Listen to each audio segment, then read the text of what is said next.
Hello, everyone. If you can hear me, just say hello in the comments. I don't know if I'm too early today, but it's 1 minute past 6. So if you can hear me, if you can see me, just say hello, hello, hello. Okay. So we are waiting for people to join me. Um, I know I didn't put up the, what do you call it now? The notification on time for day 2, but I will correct that so that day 3 will come up early. Hi, Catherine. Thank you for joining me this evening. Thank you for taking time out of your very busy schedule to join me. I know that 5 people have joined me. So if you're part of the 5 persons, please just say hello in the comments. I know a lot of people don't like to they don't like to say hello in the comments. They just want to observe and watch. Instead of putting their details in the comments, they don't want to put their details in the comments, which is fine by me. Okay, Agnes, thank you for joining me. Adigu, thank you for joining me. Samuel, thank you for joining me. I really appreciate this evening session. Thank you for taking time out of your busy, very, very busy schedule. Where we are, every hour that counts is actually money that counts. So thank you, Navigating Life with Iweni. Thank you for joining me. Obadan Edeki, thank you for joining me today as well. I really, really appreciate your presence and for taking time out of your very busy schedule to join me this evening. So while we are waiting for others, I hope that your day is going well. While we are waiting for others, I just felt I should talk about something totally different. Well, not really. Something I just read an article some minutes ago that 9 million houses are vacant in Japan and they are looking for people because of the aging population. So I felt, should I be talking about all these other paths? Like I know I've talked about it several times where I said I can be talking about other countries, but it's just the luxury of time to start digging information for other countries that I don't have. But this particular article, I just stumbled on it because I was trying to read something else and it just flashed and I just said, okay, let me quickly read it and see what is happening. So they are saying that Japan is looking for people. So whoever is interested in going to Japan, I know a bit of what is required. Okay, you have a question to ask. I don't if I can chat you privately. Okay, we'll talk about that later. Yeah, you can chat me privately, but the truth is I will tell you the truth. I hardly spend time on my WhatsApp because there are lots of people on WhatsApp waiting to chat with me, and I hardly spend time there. But the moment I create a block of time to answer some of the questions I receive on WhatsApp. And once that block of time is complete, I just move on to the next thing. So I have to spend time on other things, not spending time on WhatsApp. So it depends on the time you want to talk to me. Okay, yeah, you can be asking your question while I talk about this Japan issue or Japan, whatever that I was talking about. So, like I said, at the beginning of this year, I was saying I would start introducing other countries, but I'll be sincere with you. Canada is just like Canada immigration is so soaked up such that it's even difficult to start following what is happening in other countries in terms of their immigration pathways, in terms of which countries are welcoming people, how to go about searching for opportunities in those places, right? Um, I'm so, how will I put it now? I'm so overwhelmed currently with Canada immigration, with all the back-to-back updates, changes that they are giving. Like today, there's one change, tomorrow there's another change, tomorrow there's something, next tomorrow there's something.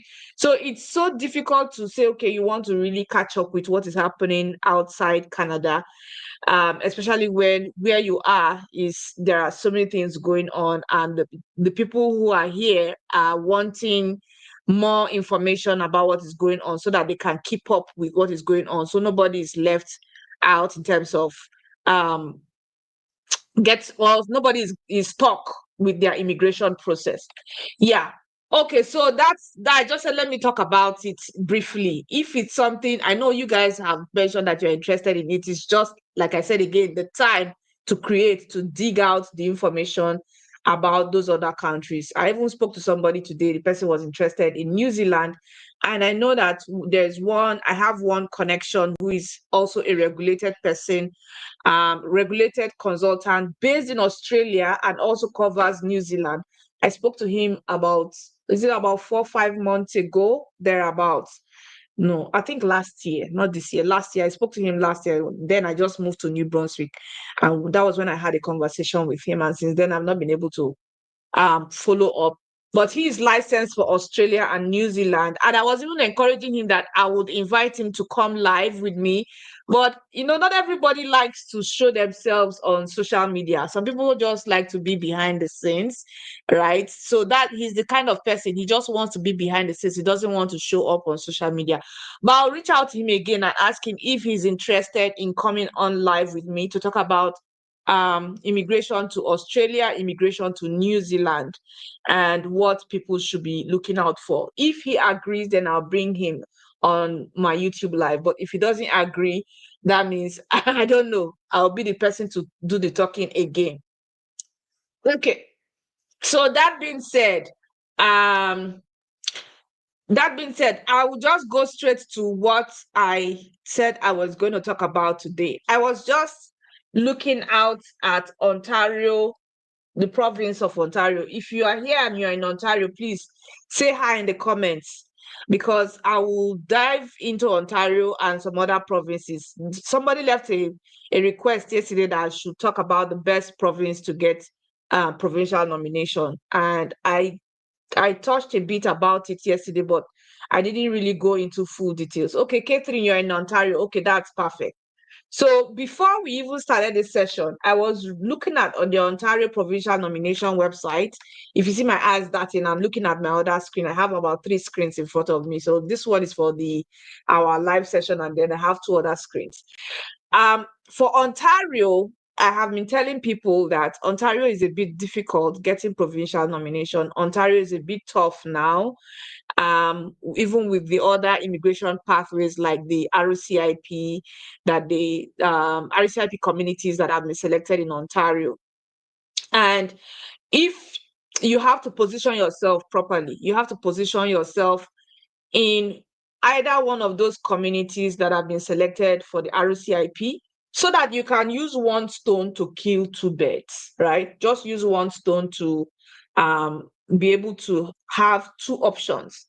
Now, the reason why I would mention the RCIP communities, I'm mentioning them because the program is, I won't say relatively new, it's an offshoot of RNIP. So it means that if you get a job offer from a designated employer, you qualify to apply under that route, right? But if you don't get a job offer from a designated employer and you move to those communities, it is better to move to the community under the READY program. There are about 5 communities selected under the READY program. READY is the rural, I don't know whether it's rural or whatever. I'll go back to your question. Let me just quickly wrap up with Ontario. So READY, I wish I can mention the full names, but it's called the READY program. And out of the 5 communities that was selected for the READY program in Ontario this year, one of the community, which is Thunder Bay, is also under the ROCIP program, right? So if you want to target yourself, or if you want to relocate, let's say you want to relocate to where you can have multiple options, then the only one community that I'm recommending right now is actually Thunder Bay. And the reason why I'm recommending Thunder Bay is because Thunder Bay falls under the ROCIP communities, that's Rural Community Immigration Program. Thunder Bay also falls under the READY program. That's is it rural EDI, whatever. I'll look for the full name. The full name is not in my head right now. So READY, it falls under READY. And then you can still remain in that community to get more points based on your location if peradventure they do, let's say, an occupation in demand draw or international student stream draw or foreign worker draw or master's student draw in what do you call it now, in Ontario for the provincial nomination, right? So you have three options just by living in one community.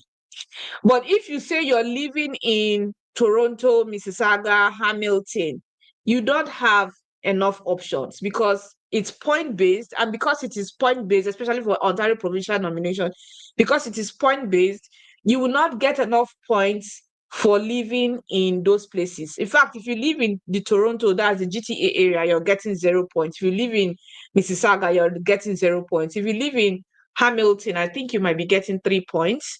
If you live in Oshawa, you might be getting 3 points as well. If you live in Niagara, you are getting 3 points for location. But if you move up north to Thunder Bay, you're getting 10 points just by living in that place alone, right? So you are positioning yourself to take advantage of 3 immigration pathways. I would even mention maybe, let's say 4, if I add express entry to it. But express entry is general for everybody. So if you're not eligible for express entry, right? If you're not eligible for express entry and you want to target provincial nomination and ROCIP in Ontario, then you should also target the ready. And that targeting the ready means you have to relocate to only one of the communities, which is Thunder Bay. The other 4 communities are not part of the ROCIP program. And the thing about Ontario is that they've not even done any draw for the ready program. They announced the ready program around January this year, but till now, they've not done any draw for that particular program. Instead, what they've done is just the general provincial nomination draw that they did to invite mostly care workers. So you now have to ask yourself, do you switch to care because Ontario is only inviting care workers? And before we started this program, I read an article, which I'm also going to post on my Instagram page tomorrow. Thank God my YouTube family is the first to know about this article, that Ontario is building a 58,000 capacity of care homes, 58,000 capacity of care homes, meaning they will be needing about 58,000 care workers or personal support workers.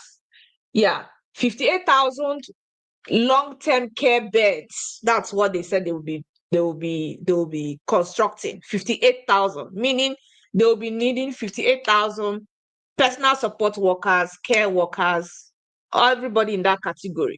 So if you are not working as a care worker in Ontario, you have to start asking yourself, how do you position yourself to get PR? Because the last draw they did in June, they mostly invited people working on that care, right? So, and when I looked at the analysis of the people they gave nomination to as at last year, those working in technology, is only 6,300 nomination slots they gave to people working in technology as at 2024.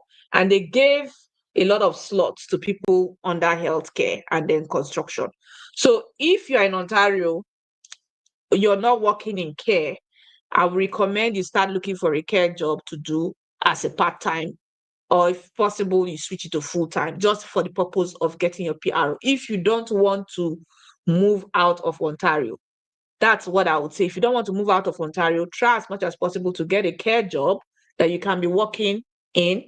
And then when the opportunity comes, you take advantage of the care draw, right? You can submit your application under the occupation in demand stream as a care worker. And when you get invited, you can submit your application through that route. So that's the best advice I can give, because I know that there are a lot of people who are doing very tangible jobs. Some people are business specialists, business analysts, like project managers and all of that. And you don't want to water down your career because, it's not easy getting those jobs, right? But because of the sake of getting your PR status,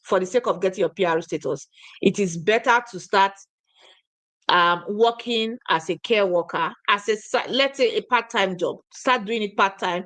And if the employer has the potential of giving you full-time offer, stick to such employers, especially those employers that have the potential of giving you a full-time offer. If you stick to those employers, and when the opportunity comes for you to apply, you can talk to them to give you a full-time offer so that you can use it to apply for your permanent residence while you still maintain your main job as probably a project manager. So that's the best advice I can give. Again, a summary of what I was saying was that for you to position yourself properly to have more immigration options, you have to relocate from the GTA area, the Mississauga area, to the northern part of Ontario. And I mentioned that one of the communities I'm recommending is Thunder Bay or the surrounding communities around Thunder Bay so that you can take advantage of the RCIP program, you can take advantage of the READY program, and you can also take advantage or be eligible or get more points for the Ontario Provincial Nomination Program, depending on which one, whether it's occupation in demand, whether it's international student, or whether it is foreign worker. You will have these points that will help you boost your chances for Ontario. And of course, you should be aware that the provincial nomination slots for Ontario is very, very small. And one thing I know is that most of those remote areas in Ontario, most of the employers are willing to give LMIAs. So if you find yourself in a position where your permit is about to expire, or you're afraid that in the next 6 months, 7 months, your work permit will expire, start searching for a job with an employer that can give you LMIA. They are mostly in the remote areas, like communities where you have maybe 2,000 people, 3,000 people. Those places, they have employers that can give you LMIAs. I'm not saying it's easy to get. I'm not coming here to tell you that it's easy to get an LMIA job. No. But the employers in the remote areas, they can easily get LMIAs because people do not want to go there. People do not like to stay in such places. So they easily get LMIAs, and they can easily, what do you call it now? Renew your contract based on LMIA without you stressing yourself. One of my clients, he was able to do that. If he moved to one of the very, very remote areas in Ontario, and when his PGW, before his PGW was expiring, his employer already had an LMIA, and the LMIA he used in extending his work permit. With that, he used it to apply for PR, right? So if you find yourself in this position, it's better to go to those remote locations that people do not want to go to, and especially look for an employer that is willing to support you with LMIA just in case your work permit will expire. Okay, so that's a summary of Ontario. It's not really looking good, especially for people coming in. And when I see people securing admission to study in Ontario, I keep asking myself, like, what's the attraction? Please don't go and get stuck. Try as much as possible to position properly, especially if it's Ontario.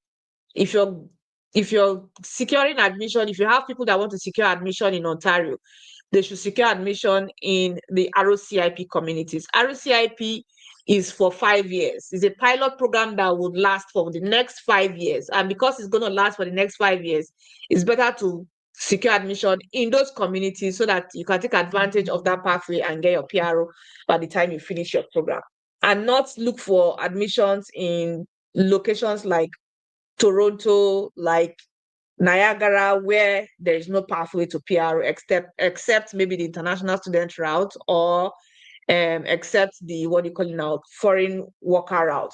So if you find yourself of a certain age bracket, let's say above 30, please try as much as possible to avoid Ontario. That's the best advice I can give. Or if we can't avoid Ontario, the moment you finish your program in Ontario, just relocate. Relocate out of Ontario to provinces like New Brunswick, provinces like, I'm hyping New Brunswick now, provinces like Newfoundland and Labrador, right? I'm hyping Newfoundland and Labrador. I will not mention Manitoba because for Manitoba, if you move there, except if you're going to the RNIP or RCIP communities, you will have to spend 1 year first before you can become eligible to apply for provincial nomination in Manitoba.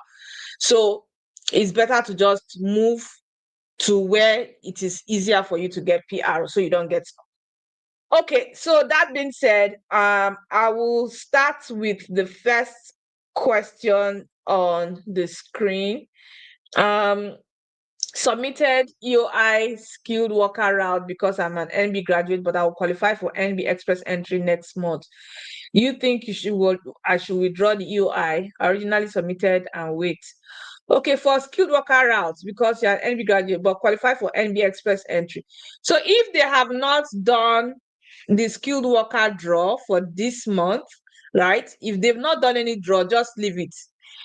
When you clock 1 month, then you withdraw from the skilled worker route and put in for the NB Express entry, right? As long as they've not done any draw yet, leave it. If they've done a draw, then I would say go with it. But if they've not done any draw, leave it. And then once you clock 1 year next month, then you can withdraw. If they've not done any draw, withdraw and then put in for the EE route. So that's the one I can say. So I've responded to you. Don't withdraw, just leave it. Leave it first. Once you clock 1 year, you can withdraw that one and put in the next application. Okay, so let me answer the next question. Does the West Central Immigration under Manitoba require job offer? Do throw more light if you can. Also for people over 40 without any experience in the category occupations, is French the only way?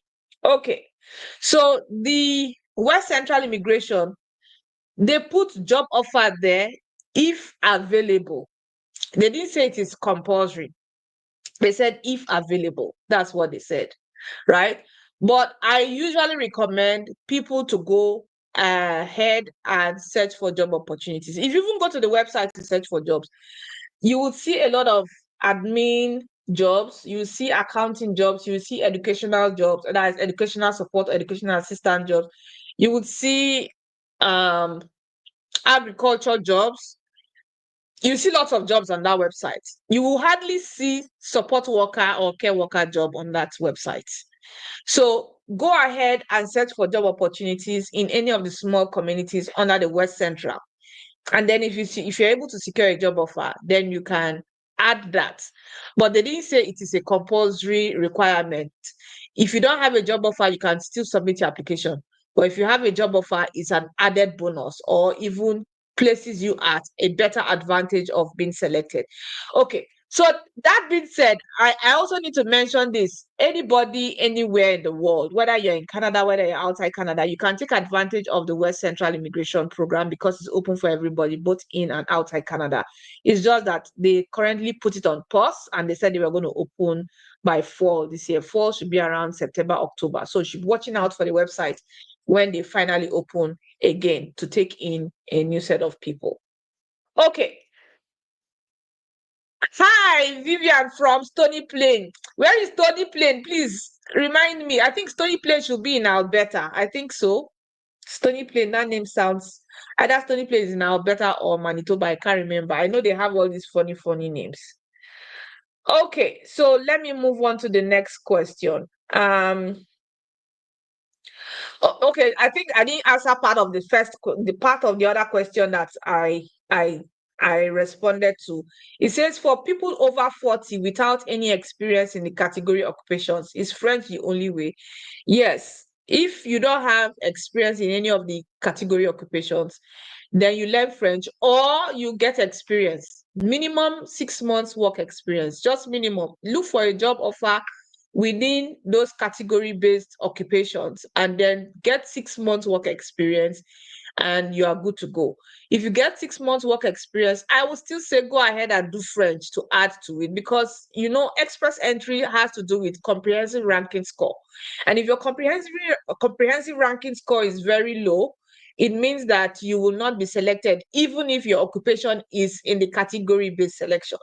So let's say you are 40 and you were eventually able to get a 6 months work experience as, let's say, an education assistant or an education counselor or a teacher, right? Which is one of the selected occupations under the category-based selection.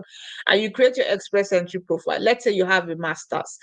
I'm thinking that by the time you do your language exam, if you max out your language exam, the chances of you getting above 450 in express entry, the chances are very, very slim. Let's say you max out your language exam and you have 450. The last draw they did was 475. So you will still be at a disadvantage because you don't have enough scores to be selected in the express entry pool under the category-based selection. So the only advice I would say is better either you start doing your PhD if you don't want to learn French. It's either you do PhD or you learn French. So in as much as you want to get the experience in the category-based selected occupation, also add French, especially for those who have a certain age bracket. Add French as part of it so that you are approaching or you are targeting, positioning, let me not use targeting, positioning yourself for multiple invitations. You're positioning yourself for both the category-based selection invitation and also the French category invitation. So yeah, you have two options under the two. So that's the best advice I can give. Okay. So for Catherine, student in Hamilton doing biotechnology health program, but currently having a job as a casual education assistant with the district school board. Okay, so that's fantastic. If you're working as an educational assistant at the moment, just stick with it. If you're able to get a full-time job offer, then I'll say you have a chance with Ontario Provincial nomination because they are also prioritizing people in the educational sector. And that's also subject to what your scores would be by the time you create your expression of interest in the EOI portal, right? Ontario portal, Ontario e-filing portal. I would say go ahead and create a dummy account. Just create a dummy account to see what your potential scores will be. Create a dummy account, answer the questions as if you've completed your education, right? And then see what your potential scores would be. Based on the potential scores, check what the last draw scores were. If the last draw scores were too high, that means you have to ask yourself if you want to continue your job offer in that particular community, or you want to move to a community that will give you more points. You know, the location you live in also give you points, and where you study also give you points. As long as it is outside the GTA area and in the northern part of Ontario, you're getting 10 points. That's the full maximum points. But if you're in Hamilton, you are likely getting 3 points or 0 points. So do a dummy account, just do a dummy e-filing. They call it Ontario portal, they call it e-filing portal. Do a dummy account and see what your potential scores would be, and then compare it with the last draw scores. Okay. So even with the educational assistant, you also, by the time you finish, and let's say you're able to do 6 months, because I don't know what your age is. If I know your age, then I would say, okay, you have a potential with the express entry, because I mean, that's category-based selection for express entry. But again, like I mentioned yesterday, that they've done healthcare, education, and social work and French draws this year a lot. They've done a lot of draws for these 4 categories a lot.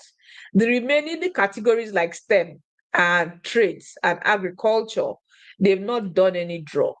So there's a possibility that we might not see draws for this healthcare, social work, and French category anymore. There's a possibility.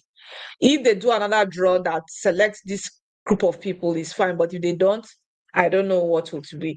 Because even the draw they did today for provincial nomination, it was only 225 people that got an invitation to apply on that provincial nomination. That's just to tell you that it's looking like the, what do you call it now? The invitation draws is shrinking. The number of people they are inviting is shrinking. They might likely not do a draw for healthcare again, or French again, or education or social work again. And they might just do draw for trades, do draw for Canadian experience class. They might just do draw for STEM because they've not done any for this year. Okay. So let me see. I hope I'm not missing out on any question. Okay, so next question is, graduated as a business student and on applied work status and working at Core Association is helpful any scope of PR in Medicine Hat. I know Medicine Hat is in Alberta. So I don't know what Core Association is. Please, could you give me the full name instead of the abbreviated name so that I understand what Core Association is about? Then I can give you a better advice. Medicine Hat, probably you check Alberta Rural Entrepreneurs. I said rural entrepreneur, really, sorry. My brain is thinking the business immigration pathway. Okay. So check the Alberta Rural Renewal Stream if Medicine Hat is part of the community selected under the Rural Renewal Stream, and then check the requirements. From one thing I've observed is that some of the communities selected under the Rural renewal stream in Alberta. Some of them are just not interested in endorsing people, while some are interested in endorsing people. So you have to be careful. It depends on where you are. If you're in Medicine Hat, is Medicine Hat still endorsing people? Like, are they still giving people endorsement to apply for the Alberta Rural Renewal Stream? Right? If I know what core association is, if I know what you're working as, I'll be able to give you a better advice. Okay, next question. CRS is 272. Which province would you recommend you move to? What steps can you take to improve your CRS scores? Okay, so 272 is subject to your age. I don't know what your age is. Sorry, I'm just putting my glasses so that I can see very well. I don't know what your age is for me to advise if you have any chance with express entry at all, because I know some people are able to create a profile, but their scores might not go beyond a certain bracket because of their age, right? People like for people who are 45, 46, 47, if you don't have a master's or PhD, your scores might not go above a certain bracket, and depends on your language score. If your language score is already maxed out, let's say you've already gotten the highest score in CELPIP or IELTS or PTE core, that means the alternative option I can advise is actually learning French to boost your scores, right? At least boost your scores to uh, if I say 400, even with the French draw that they did, it's not even the era they did French draw when it was 3 something. That era has passed. Now, when they do the French draws, it's typically within the 450s range and above. So express entry for me is looking like it's not going to be feasible for you if I'm going to be realistic based on this course. So we have to focus on provincial nomination. And I don't know which province you are in at the moment for me to advise if you should move or if you should remain in the province, because I see that moving these days is you have to be very strategic. So you don't just leave one place that you had a potential of securing your nomination and then moving to another place where they will now put one rule that will now be against your potential of getting your provincial nomination and getting your PR. So moving these days is very, very, like, you have to be calculating and be sure that if you make this move, you're making the move for the best, not making the move and then getting stuck and then second guessing yourself to see if you actually made the right decision in moving. Okay, so let me move on to the next question. No education background in education, assistant, and above 35 years. Should I do PSW? Okay, so since you're already in the education line and you don't have any qualification in as an educational assistant, what thing you should do or look for is there short-term courses, because even if you do PSW as a job, you also need the PSW certificate, because I hear that Ontario, some of the employers these days are insisting that anybody working as a PSW must have a PSW certificate. So you're now in a position where you have to choose between getting a PSW certificate or getting an educational assistant certificate.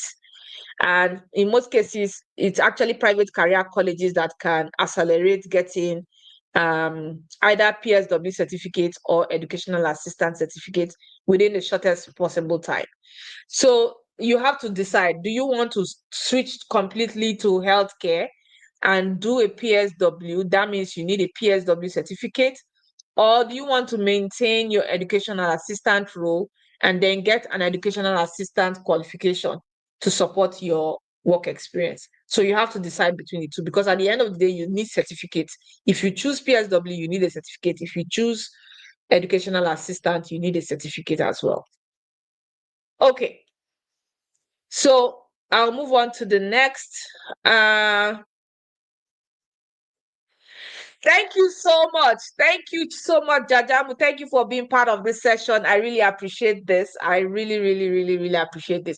If I'm to start framing all the messages I've received concerning PROs, I'm sure that my house will be full of frames of everybody's frames of PR approvals and all of that. And I'm really excited because it's like, something you're doing and you're seeing the results, you're seeing people getting what they are looking for. it gives me joy. And I won't tell you that it's not easy. It's not easy on a lot of people. And for me personally, like I am so empathetic that people's burden, I carry a lot of burden, and the burden is weighing so much on me. Sometimes I feel like running away from this what do you call it, this industry entirely.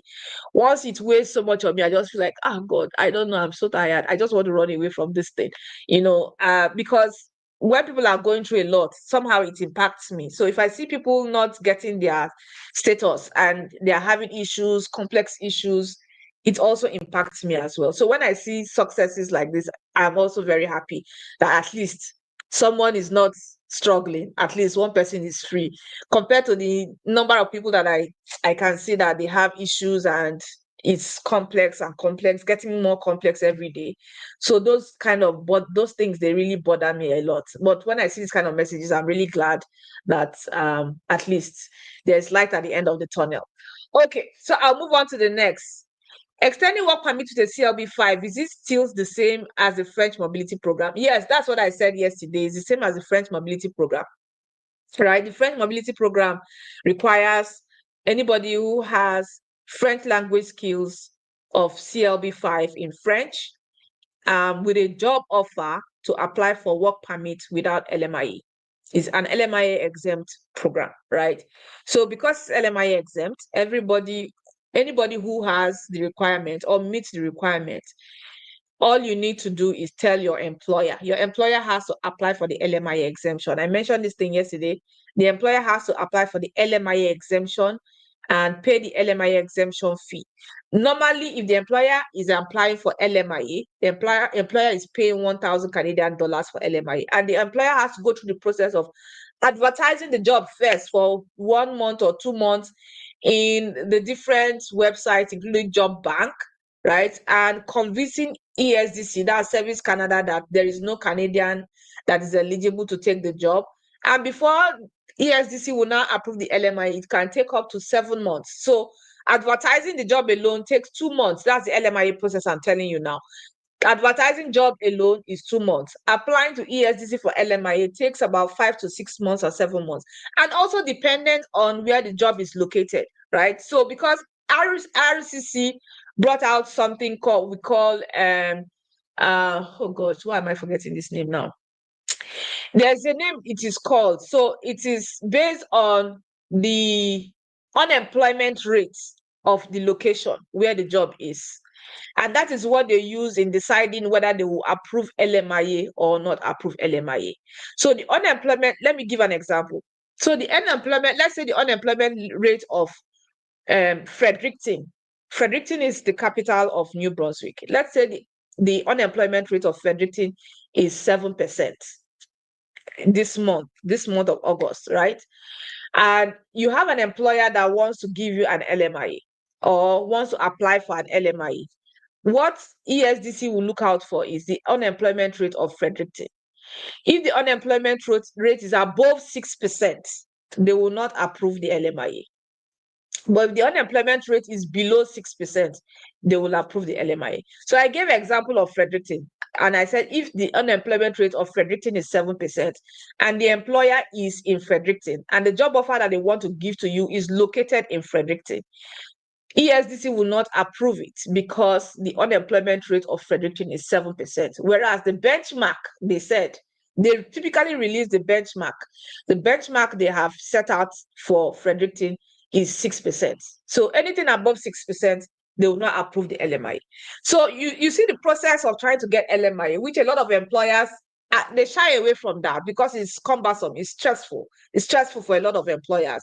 Having to advertise the job for 2 months, having to filter resumes to see if there's anybody that qualifies. If there's nobody that qualifies, having to package the application, submit it to ESDC for LMIA approval, which will take another 6 months to 7 months. They will still be interviewed. If this is the first time they are applying for LMIA, the employer will be interviewed before ESDC will now even grant the LMIA, right? So once that is done, you see why it is difficult. And to be sincere, some of my fellow colleagues LMIA application is only what they do. That's what they do for themselves. That's the niche they've carved for themselves. LMIA application only. But they are the ones that are able to fish out those employers that are willing to do LMIAs. But it's very, very difficult to get. So if you find yourself in a situation where you have your French language skills, you're skipping all of this process. Is a 9 months, 8 to 9 months process to get an LMIA document. 8 to 9 months. It takes that long to get an LMIA approved. Now you are skipping that process by getting your French language skills and telling your employer, you do not need to do LMIA for me. All you need to do is LMIA exemption. And LMIA exemption, it just takes about 30 to 45 minutes and that's it. You get your code. With the code, you apply for your work permit extension or your work permit if it's a fresh application, right? So this is why I am encouraging people to learn French so that instead of you telling an employer, please, I want LMIA, which will take 9 months to get, you already positioned yourself to do just the LMIA, to do French, get a CLB5 so that the employer can just do the LMIA exemption for you.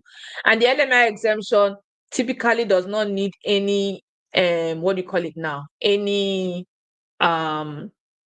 prior approval. It's automatic. The moment you just fill the details, fill all the form, fill everything, mention why the person is exempt, mention the qualifications, and fill the necessary things, you submit. Within 5 seconds, 10 seconds, you get the code, the LMIA exemption code. That's what you use to apply for your work permit extension. Okay, I hope I've answered that question. I went into a lot of LMIA jargons there. All right. Can you throw more light on business startup PR for someone outside Canada? Okay, so business. I think I'm just answering random questions. Probably we should just streamline our questions to what is the topic of the day. Anyway, so business startup. Right now, there are, let me say, startup visa process is very, very, how will I put it now? The startup visa process is taking so much time right now. I know that I talked about it some months ago, like 2 months ago. I put up a post that went viral on my Instagram page, and a lot of people were asking questions, and I did a webinar for that as well. I did a webinar talking about the various business immigration routes, and the startup visa immigration route is one of the pathways I talked about in that webinar as well. Now, if you check the processing time for the startup visa, it's actually 52 months, which I mean, it's like almost 4.5 years to get permanent residency under the startup visa. So I typically, people who know me, once I see something that is going to be cumbersome, I just tell whoever is interested, please think twice before you jump on this. Before, it was about 24 to 36 months to get your PR under the startup visa route. Now it is about 52 months. So this particular pathway is for people who are not really in a hurry to relocate. If you're not in a hurry to relocate, you want to take your time before you come into Canada, then I would say yes, do the startup visa route. Now, to summarize what the startup visa is about, it's a business immigration pathway for entrepreneurs who have innovative ideas or innovative businesses and they want to come and set up the business in Canada. And what it entails is you must at least pitch your business idea to one of the 25 to 30 designated incubators to accept your business idea. Because if they don't accept your business idea, that means you cannot do anything. If you pitch it to them, they accept your business idea, they will give you what we call the letter of support. With the letter of support, you apply for your permanent residency. And then you can also apply for open work permit. So the beauty about it is that it gives you open work permits to come into Canada to start working for any employer that you like. At the same time, you can also be setting up your business along the way, right? So that's just a summary of it. But there are intricacies around the startup visa pathway. And like I said, it's about 52 months to get your PR now. 52 months, if you calculate it, is almost 4.5 years to get your PR. And I typically advise people that should be more like a backup plan, like more or less the last plan you should be considering to get PR. And for those who are not in a hurry to leave their countries, or not, you have something going on for you, you're thriving. If you are not in a hurry, then you can use the startup visa route. But one thing you should also know is that each of the incubators, the government has just given them 10 slots per incubator, just 10 slots, right? So because they've given them 10 slots, some of the incubators are very, very, how will I put it now? They are very, very thorough in selecting the business that they want for the program. So that's a summary of the startup visa. And if you can partner with 4 people. If you have 4 people or a group of 5 business people that want to immigrate, you could use this pathway. 5 business people can come together. Everybody can apply for PR at the same time, and everybody can apply for work permit at the same time. Again, like I said, take note of the number of months for processing to PR. It's 52 months. Do you want to wait for 52 months to get your PR? Right? You have to ask yourself that question. For those who are not in a hurry to come to Canada, I would say yes, you can use the startup visa route. But if you're in a hurry, you just want to get out of your country, then there are other alternative options to the startup visa route. And they have a backlog. There's a huge backlog right now. About 40,000 applicants waiting for the applications to be processed. That's why you have the 52 months processing timeline. So you have to think thoroughly before you choose this option as an immigration option. Okay. Let me answer the next question. Business pathway like provinces, it applies to basic just to general information about this pathway.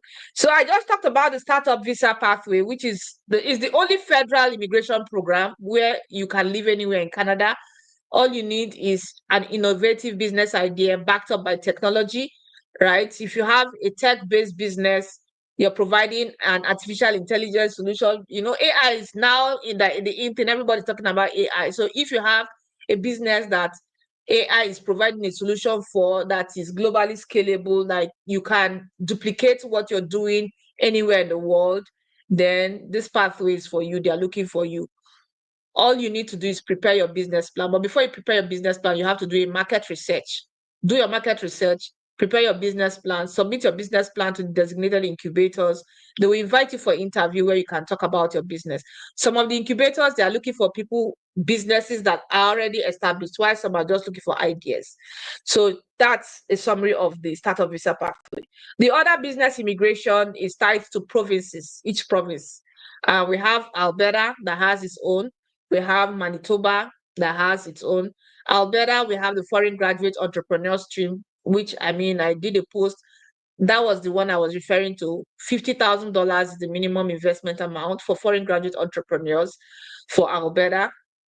And they're looking for entrepreneurs who must have gotten their educational qualification within the last 10 years. So you must have had at least your bachelor's degree, your master's degree, your PhD within the last 10 years. And then your business must be in one of the selected industries that they have selected, about 8 industries. So you can't just wake up and say you want to come and set up any kind of business. It has to be within the 8 industries that they've selected. That's for the Alberta Foreign Graduate Entrepreneur Stream. Now, for that particular stream, the money is not as if they are collecting the money from you. The money is, you're going to invest that money in your own business, right? You're pouring the money into your own business. So whatever you do with the money, if you rent a space for your business, if you buy furniture, if you pay staff, you hire a staff for your business, all that money you spend, at least minimum is $50,000 if your business is located in a rural area. But the moment you leave the rural part of Alberta to set up the business in the, what do you call it now, in the urban center like Calgary or Edmonton, minimum investment amount should be $100,000. So anybody can take advantage of this, especially for those who are outside Canada. And you would need to get your business approved by one of the organizations, the designated organization they've selected to assess your business plan. You need them to look at your business plan and approve your business first before you even meet the Alberta government to give you the documents that you need to apply for work permit. So you use work permit, come into Canada and spend that money. Like I said, minimum investment amount, $50,000 for rural area, $100,000 for urban centers. You have to spend that money first and show evidence of the money you have spent or invested in Alberta before you even apply for provincial nomination. So it's give and take a 3 years journey to getting PR, 3 years to 4 years journey to getting PR, right? 3 years to 4 years journey for business immigration to getting PR. Same thing applies to British Columbia. British Columbia has the rural regional stream. I don't know whether I mentioned it one time. I don't know if I've mentioned it before. One of my clients, we are packaging something for her in British Columbia and one of the rural communities as well. So the minimum investment amount for British Columbia is $100,000 in the rural area. The moment you move out of the rural area to the urban center, you're spending above $100,000 and you have to show your net worth. So for Alberta Foreign Graduate Entrepreneur Stream, you're not showing any net worth, but for the British Columbia Rural Stream, you're showing a net worth of $300,000. And what I mean by net worth is that all your assets, let's say you have houses, you have lands, everything combined together, they will evaluate it to see if it's up to $300,000. You also need to have cash about that. So that's for British Columbia. Alberta still has other, what do you call it now? Other business pathway. They have the farm pathway. That's for big boys. I mean, people who have money to buy a farmland of $500,000, right? If you buy a farmland of $500,000 and you spend that money, you spend that money, you get provincial nomination. Funny enough, you will not need to write IELTS. That's the only business immigration pathway that I have seen that does not require language exam. The Alberta farm pathway, no language exam, $500,000, you get provincial nomination, you apply for your PR. Straight up, no language exam. That's the only one I have seen. The one for Quebec is $1.2 million.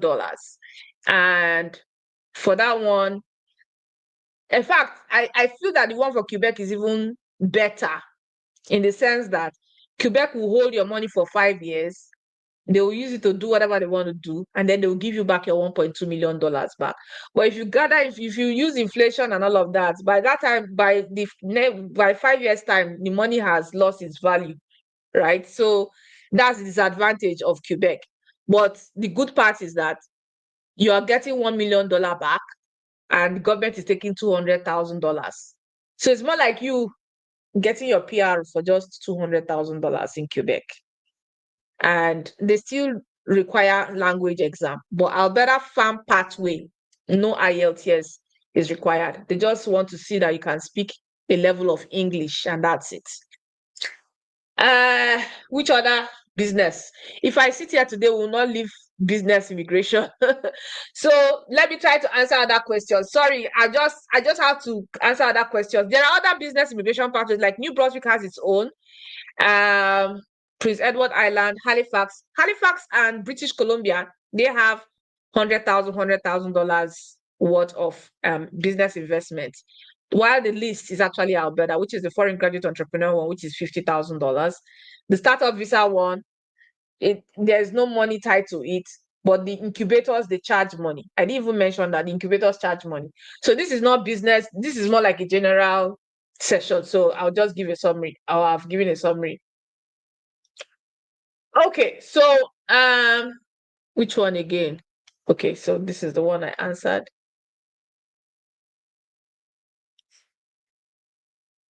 Okay, for someone who wants to come into Canada with student visa or business startup PR, which is more feasible or easier? I just gave a summary. You have to decide for yourself. You look at your personal circumstances. A lot of people do not want to come and crack their brain about school. They don't. A lot of people are business people, and they just feel that, I mean, if I'm a business people where I am, I can come and start a business in Canada. What's the point of me coming to go to school and then trying to see how I can get PR? So the beauty about coming as a business owner is that you can always continue to stay and extend your stay without stress. The challenge about study route is that you are tied to an employer. you have to find a way to get your PR after your PGW, after you've got your PGWP within the time frame that you have. And if the time frame, if you're running out of time for your PGWP, like a lot of people are right now, a lot of people are stuck. A lot of people have even their PGWP have expired. They are not working. They are spending the money they were able to save. They are now spending it, staying in Canada without working. But as a business person, you are running your business. You are still like you can extend your stay. You can extend your work permit. You can run your business and continue running your business and be making money and be going compared to the study route. So you have to weigh your options and look at what is best for you and what is best for yourself and what you think will give you peace of mind. If you ask me timeline to get PR, none of them. They are almost similar because if you come in as a student, let's say you come in to do a 2 years program, right?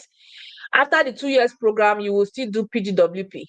And within that PGWP, that's when you try to figure out how you can get your PR. That's 3 years counting, right? So a minimum within a maximum of 5 years, 3 years already spent, like 2 years studying, then 1 year for PGWP, then the 4th year to try to get your PR. So that's 4 years to try to get your PR.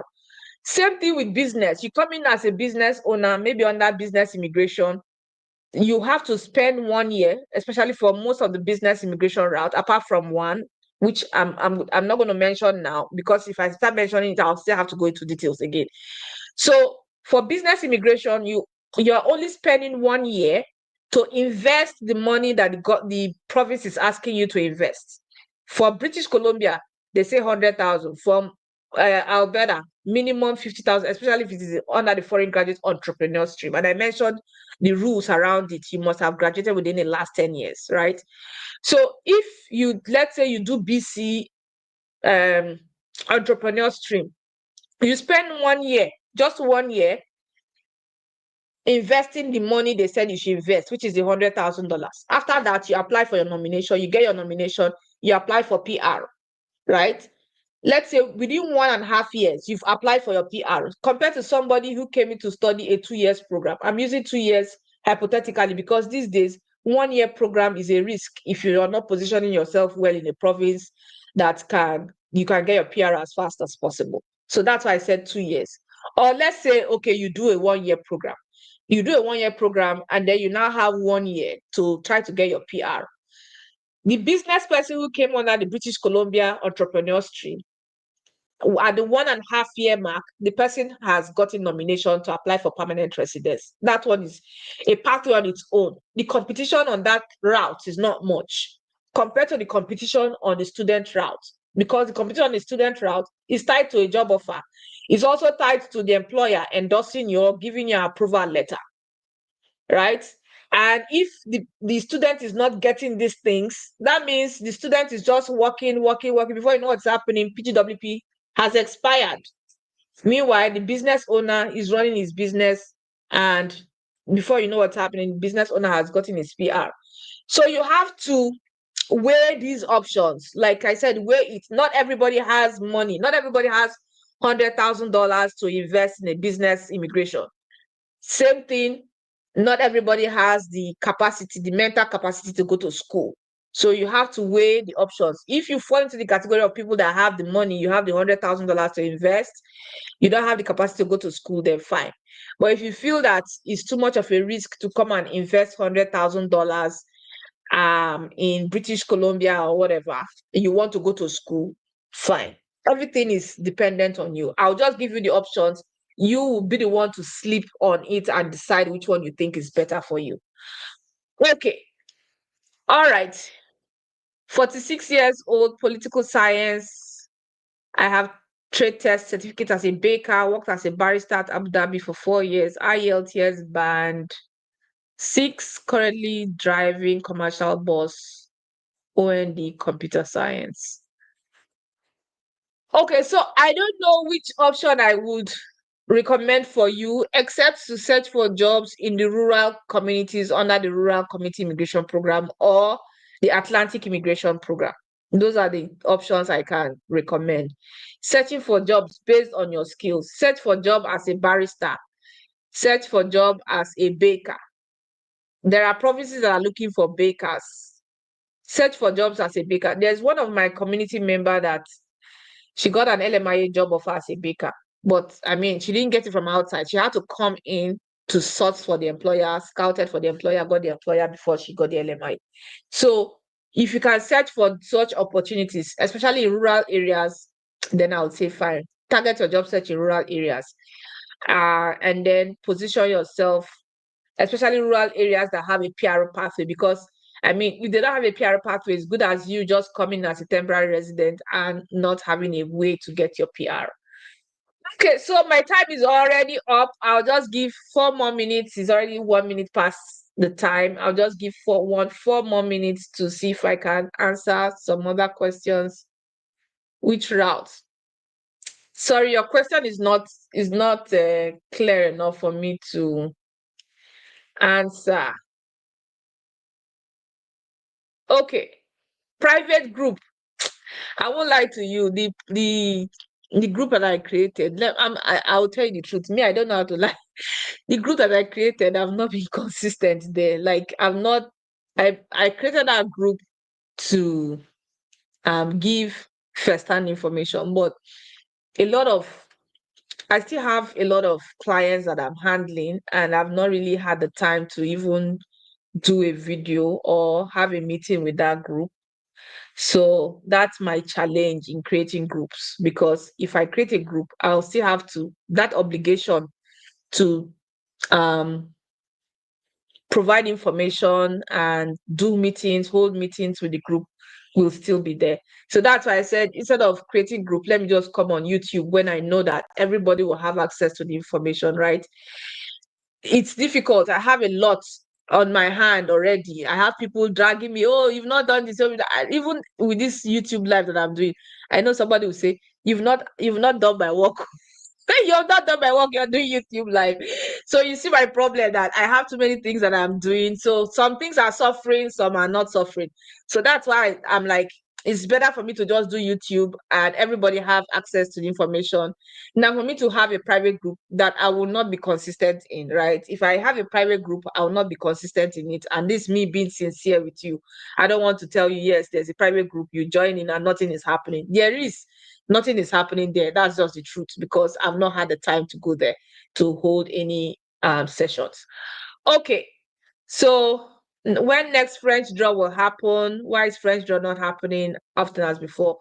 I don't know whether you were part of whether you came early when I said that they've done French, they've done healthcare, they've done social works, they've done education, that they might likely not do these draws again because they've not done draw for trades.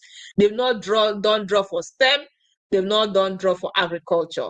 And they are trying to focus on people with Canadian experience class to reduce at least the pool of candidates under Canadian experience class. That's why they've not done French draw. If you remember, when they did French draw, they did it back to back, and they selected a huge number of people. And sadly, I need to mention this here in this live session.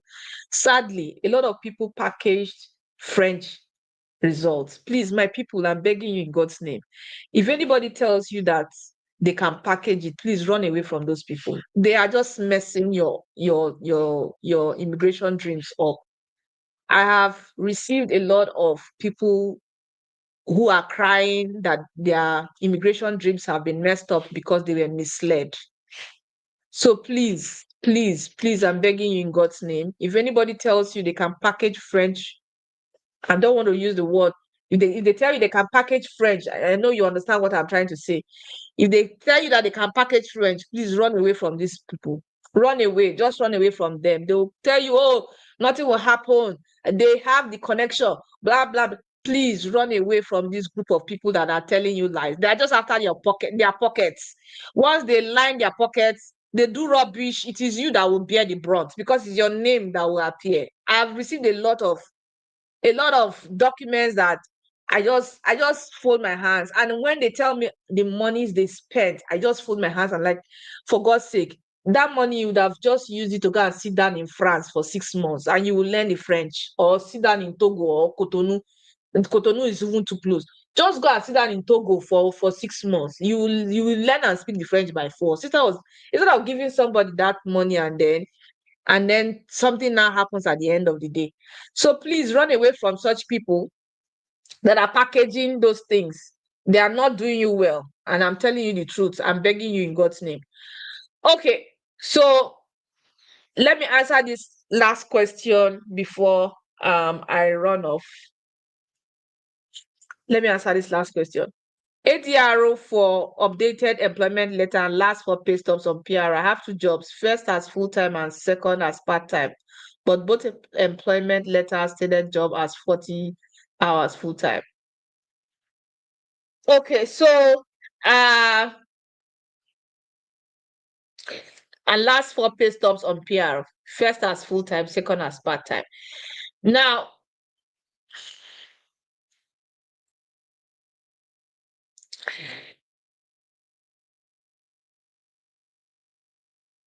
your ability to convince the RCC officers that you're doing the two jobs and you're working 40 hours per week.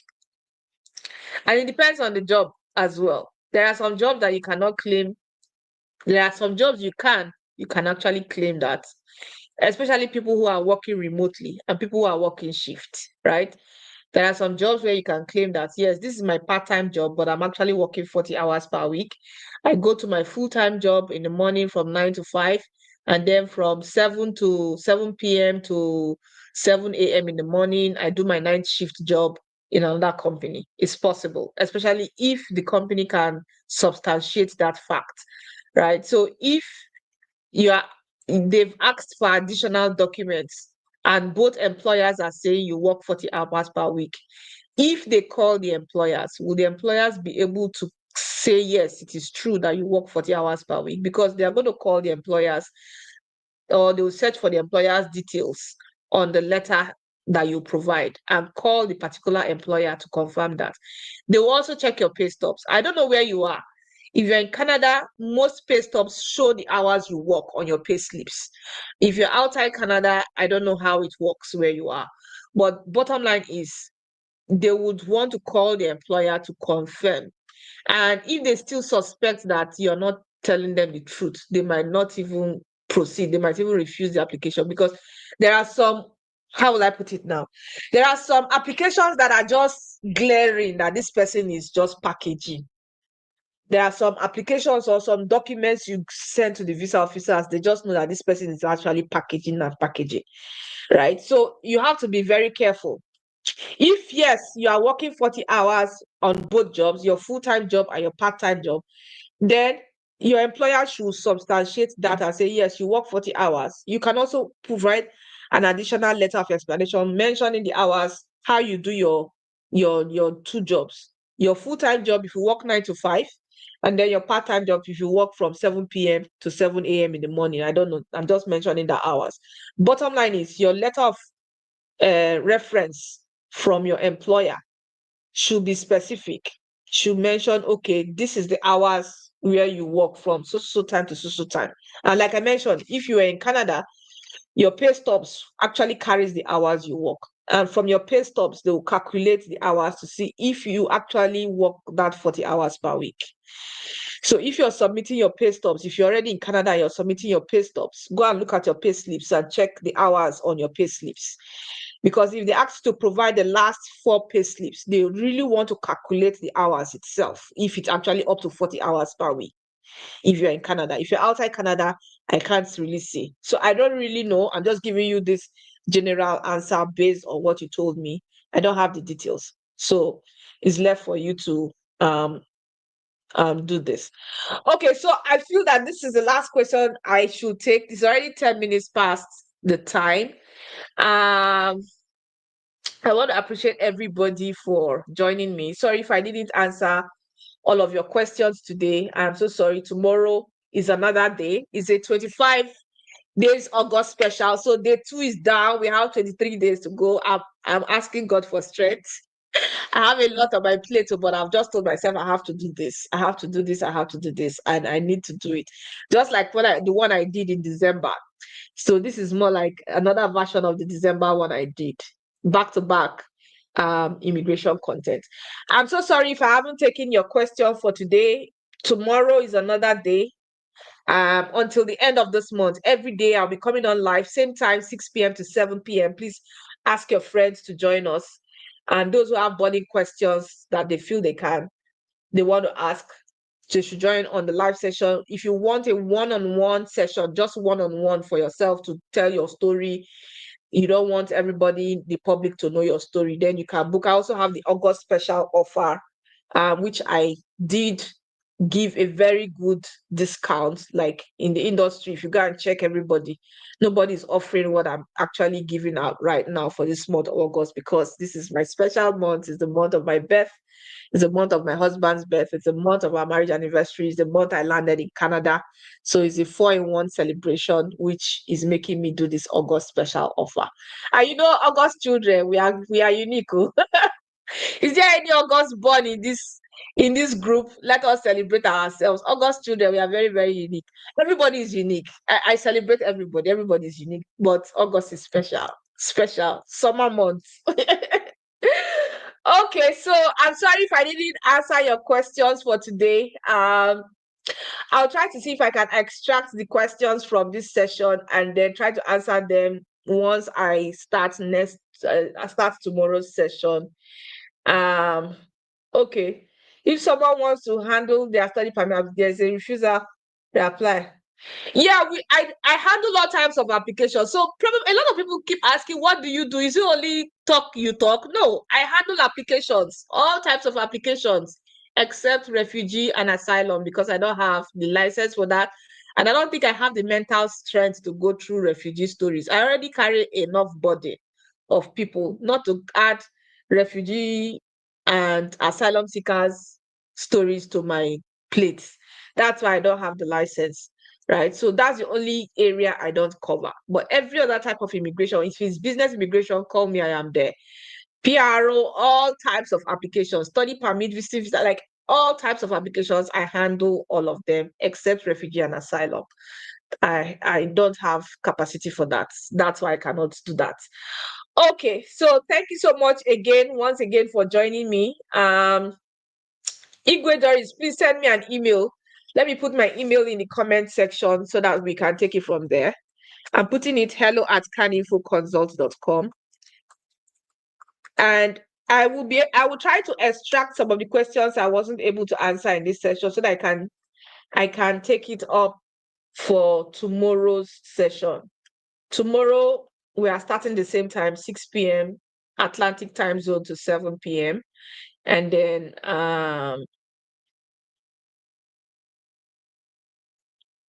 okay, Catherine, I will answer all these questions tomorrow. I will answer all of them tomorrow. I'm so sorry if I didn't take your questions today. I will answer them tomorrow. I'll extract the questions and answer them tomorrow. I just want to appreciate you guys for joining me, taking 1 hour out of your time to join me on this live session. I really appreciate you and hope to see you tomorrow, God willing. Thank you and have a blessed evening, and stay blessed and stay hopeful. All things will work together for your good. Amen. All right. Bye. Diaspora parties, please invite me to one party now. I need a party. All right. Bye.